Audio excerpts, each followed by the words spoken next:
Things we do is we're going to switch our oven on. You have the ones in the classroom to 160.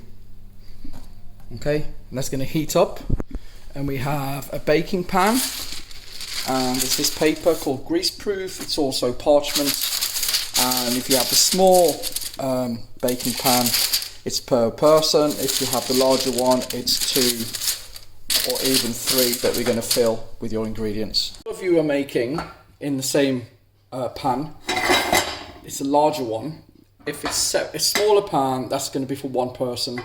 And now let's look at the weighted ingredients. So in terms of ingredients, what do we have? We have 100 porridge oats, our desiccated coconut, that's 30 grams, pumpkin seeds, another 30 grams, dried fruit, 55 grams. Okay, we're just going to hold it to one side, and then our wet ingredients, what we need to do is melt these 3 together.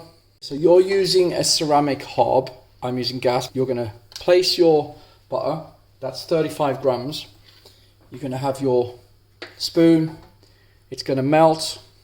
Okay, you're going to keep an eye on it, you're going to hold the handle, and I need to keep an eye on it so it doesn't burn.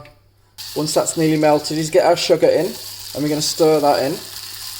And you're going to have 1 squeeze of honey or syrup.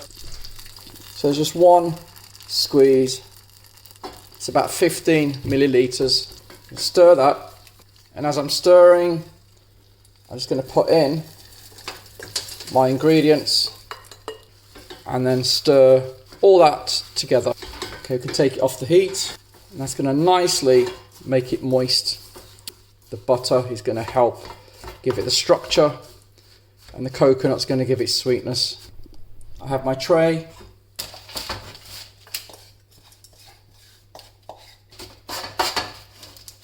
Going to make it compact. Too much of the syrup will make it go really hard, so avoid that. Okay, so that is working for 1 person with that pan. At that point, I will give you, I'll ask you to put this in the bowl, in the sink, and I'll pour some warm water into it so this doesn't go hard and it's going to be easier to clean. Oven's at 160, one of you is wearing oven gloves, the other is going to open the door, hold it, and then with the oven gloves the person puts this on the shelf, closing it and baking for around 20 minutes. So we'll leave it to cool on the parchment, on the tray, on top of the oven surface for 5 to 10 minutes. So while that's happening, you're going to sit down at your original desk with your booklet. I'll check that the washing's been done correctly and every surface has been cleaned, and we'll check what we've done today.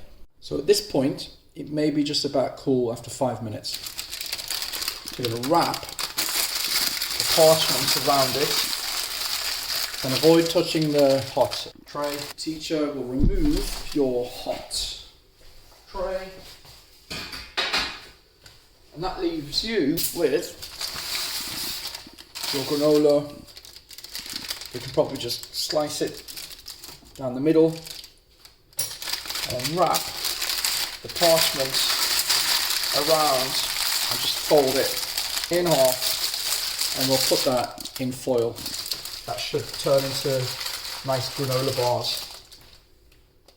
If it doesn't work as a bar, it's good on cereal in the morning.